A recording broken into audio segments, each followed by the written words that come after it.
Hi, I'm Dennis, a tutor with Score Lifters. Let's take a look at using the strategy of solving backwards with an actual SAT math problem. Take a look here. You see that we have an equation, and the question says, what is the solution set of the equation above? Now, you could do all the work to solve for x going in the forward direction, the way that you probably learned in school. But we could shortcut that process and take the back door by trying out each of the answer choices. So if we look at our answer choices here, we see that we actually only have three options that we have to look at. We have -1, 5, and 0. All of the other answer choices are just combinations of those numbers. So we can start with A, which is -1. Now the way that we test that is we plug that number into the x in the equation.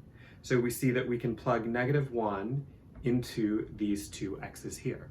So the way that that would look, we would get the square root of 2 times -1 plus 6, and make sure you're always showing your work so that you don't make any mistakes.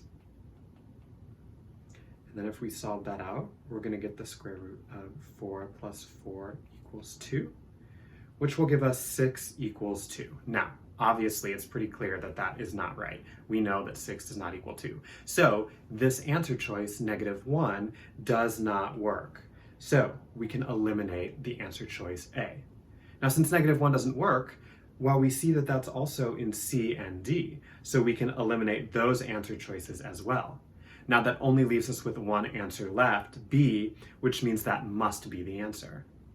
We could end there and move on to the next problem, but if we have time, we could double check just to make sure. So if we take 5 and we plug that into the equation, we get the square root of 2 times 5 plus 6 plus 4 equals 5 plus 3. And that's going to come out to 4 plus 4 equals 8.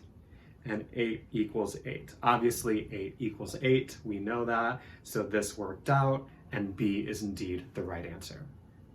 Now, if you want to see any other helpful tips, make sure that you subscribe to our channel, and you can also check out our website for more resources.